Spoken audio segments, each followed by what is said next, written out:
The phrase Super Mario 2 was originally Doki Doki Panic in Japan is really the dog ate my homework of listicle channels nowadays, isn't it? That one fact that everyone and their mother regurgitates ad nauseum. However, have you ever wondered, does the recycling of Japanese properties in the West also happen the other way around? And as evidenced by the existence of this video, yes it does. The occurrence of some mundane Western license getting an anime coat of paint in the land of the rising sun is quite a regular situation. So this episode, we take a look at these Western workings, these cultural compressions, and these incredulous iterations.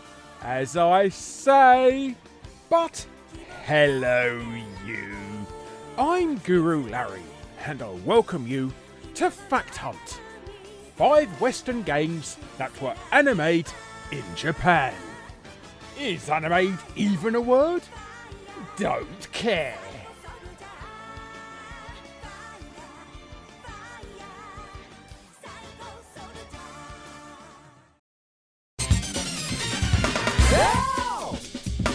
Of all Sierra's many splendid point-and-click adventures, the Police Quest series is undoubtedly the straightest of the lot.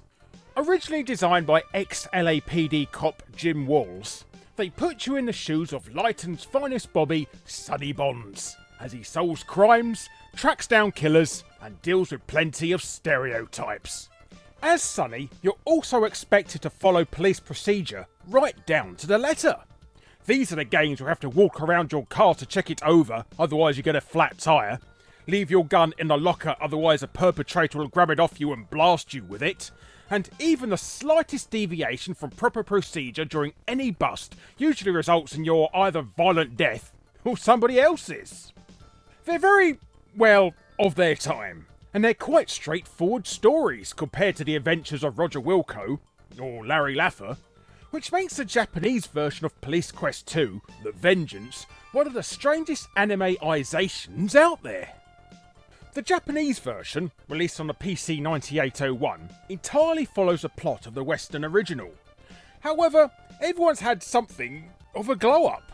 The blonde-haired Sonny Bonds is usually dressed pretty normally, but in Japan he now wears a blue suit and sports a rather impressive green pompadour.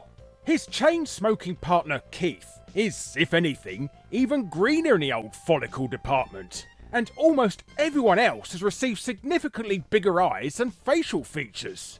None more so than Sonny's stupid chief of a boss, who now also sports a massive pink afro. This certainly adds a lot of comedic value to the series, where he chews you out for not following procedure, which, in all fairness, is all the bloody time. I mean, what on earth were they going for with this one? It beggars belief. Now, no one totally knows why Police Quest 2 got this treatment, but Ken Williams did take a trip to Japan in the 80s, where he'd licensed games such as Sylpheed and Thexter for release in the West, exchanging them with Sierra's adventures. The other Japanese localisations for the likes of Space Quest and Quest for Glory didn't get the same treatment, but it's believed that the more serious and darker tone of Police Quest wouldn't have sat well with a potential Japanese audience, which is why Sierra decided to make changes that were very anime indeed. And having this amount of changes without simply making an entirely new game make the Japanese Police Quest 2 something of a unique entity. It's especially odd for such a realistic and straight-laced title now, isn't it?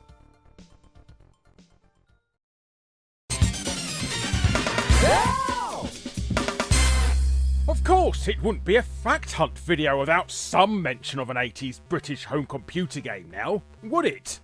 And today's entry comes from a world that the majority of non-UK people watching can't hope to understand.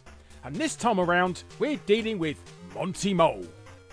Created by Gremlin Graphics and famous on the Commodore 64 and Spectrum, Monty Mole's your average Talpidian miner who decides to quit his job, steal loads of money, go on the lam from the police and rivals who want to bust his ass, and then spend all his dosh across the globe. He does this over a good few games, usually single-screen micro-platformer type affairs, and often packed with excellent, and actually now rather famous, music from Rob Hubbard and Ben Daglish. They're pretty good examples of the sort of platforming you'd expect from the 8-bit machines of the day. However, Japanese software house Jaleco didn't seem too interested in the actual game side of Monty on the Run, they just wanted the name. But their version of the third Monty Mole game, well, Monty's not a mole anymore.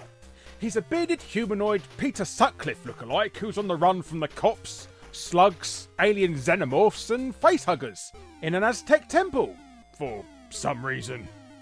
The game, now titled Monty's Great Heart-Pounding Escape, there goes that Doki Doki again, and released for the Famicom Disk System in 1987, bears almost zero resemblance to the original at all. But it does still use the Monty name and Rob Hubbard's music, albeit just on the title screen, while also still being based around collecting various items and what have you. Gremlin, for their part, were happy to let Jaleco get on with their strange reimagining of their famous title, and even provided a bit of technical support. But this game, barely known outside of Japan, certainly goes down as the weirdest entry in this mole's adventure.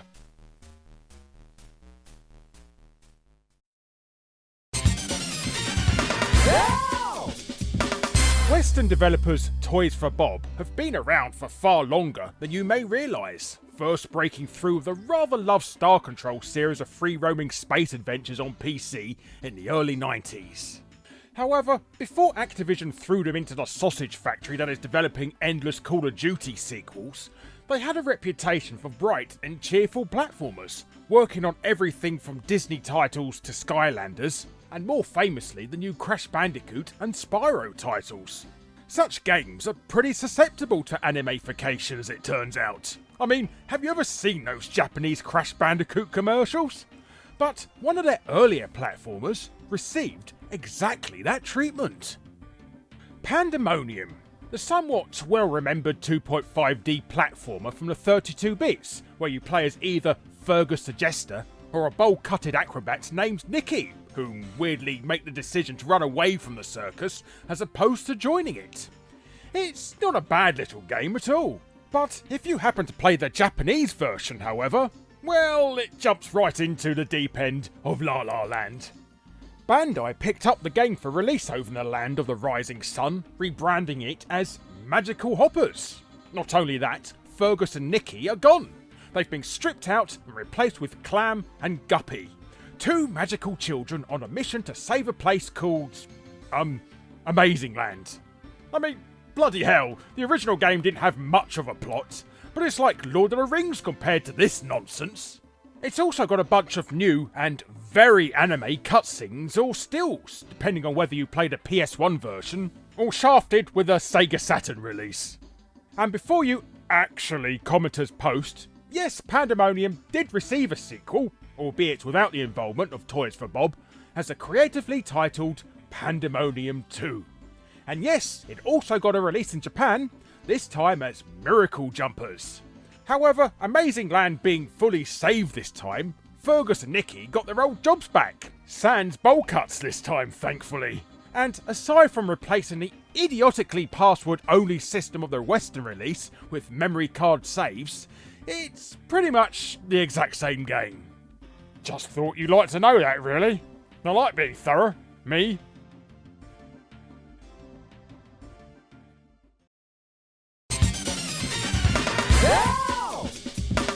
Yep, it's yet another Toys for Bob game. Those poor old buggers just can't get a creative break with global developments now, can they?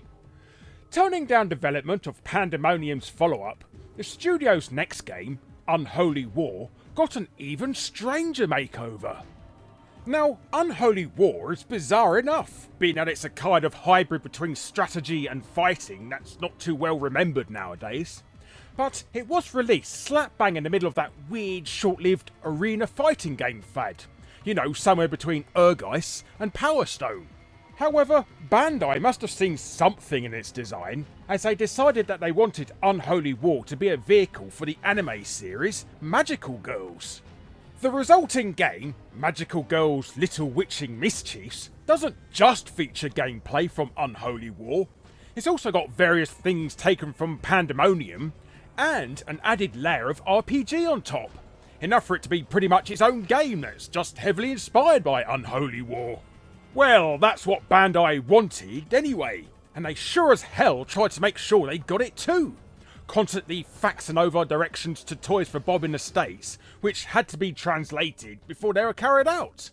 In fact, the studio found this whole process so utterly tedious and slow, they eventually got fed up and just turned the bloody fax machine off. But the game did end up getting released anyway, so Bandai must have been satisfied. But don't you wish you could just turn your boss off with a flick of a switch and not face any repercussions for it? That'd be beautiful!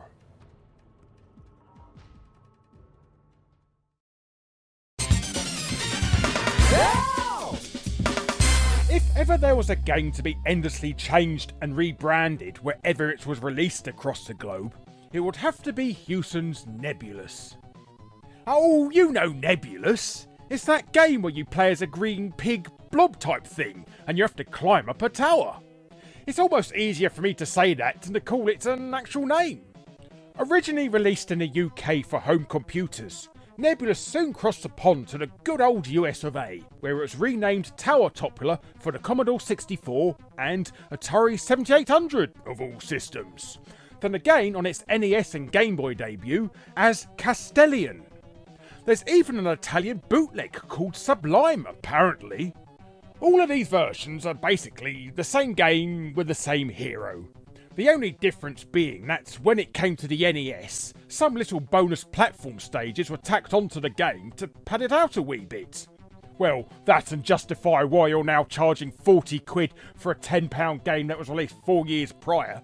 However, when it came to the Japanese release, someone was finally bold enough to actually change the immortal, green blob pig creature.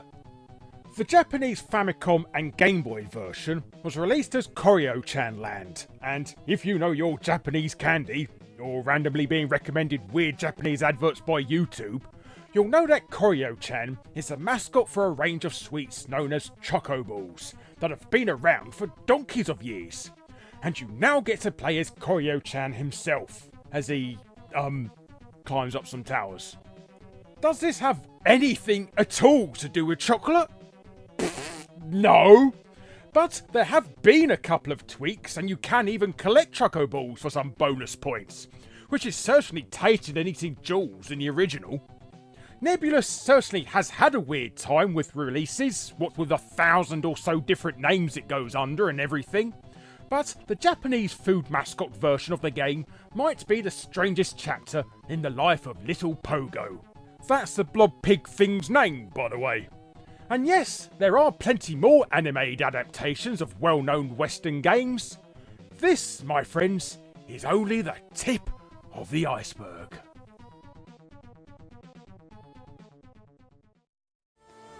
Hello you! Thanks ever so much for watching. Be sure to subscribe to be first to see future Fact Hunt episodes. Click on the bell if you already are to make sure you're notified, and be sure to check out my other episodes. And if you want to be super awesome, check out my Patreon. But thanks again for watching, and I'll be seeing you next time. Ta-ra for now.